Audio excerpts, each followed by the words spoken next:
నెల్లూరు జిల్లా వెంకటాచలం మండలంలో మాజీ ఉపరాష్ట్రపతి వెంకయ్యనాయుడు పర్యటించారు.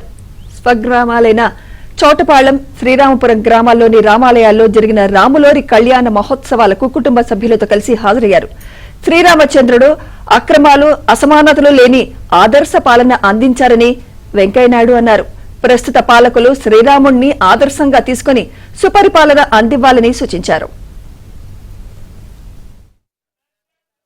హైదరాబాద్ నుంచి వచ్చి గ్రామాన్ని, సొంత గ్రామంలో దేవాలయంలో దేవుని ప్రార్థిద్దామని, అలాగే మా సొంత ఊరు చోటపాళెం, మా అమ్మగారి ఊరు శ్రీరామపురం, అక్కడికి వెళ్ళి ఆ కళ్యాణోత్సవంలో కూడా పాల్గొని గ్రామస్తులందరినీ కలుసుకునే అవకాశం లభించింది. చాలా సంతోషం. శ్రీరామచంద్రుడు ఆదర్శ పురుషుడు, సత్యవాక్ పరిపాలకుడు, పితృవాక్ పరిపాలకుడు, ఏకపత్ని వృతుడు. ఆయన ఆదర్శమైన పరిపాలన అందించినవాడు. అవినీతి, ఆకలి దప్పులు, అక్రమాలు, అవినీతి, ఈ అసమానతలు లేకుండా అందరూ కలిసికట్టుగా జీవించే రాజ్యాన్ని ఆదర్శ రాజ్యం, రామరాజ్యం అంటారు.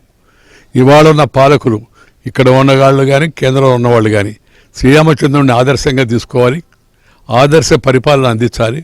ఎక్కడ అక్రమాలకు, అవినీతికి, అసమానతలకు మరి తేడాలు, అవకాశాలు ఇవ్వకుండా అందరూ కలిసి ఉండే విధంగా పరిపాలన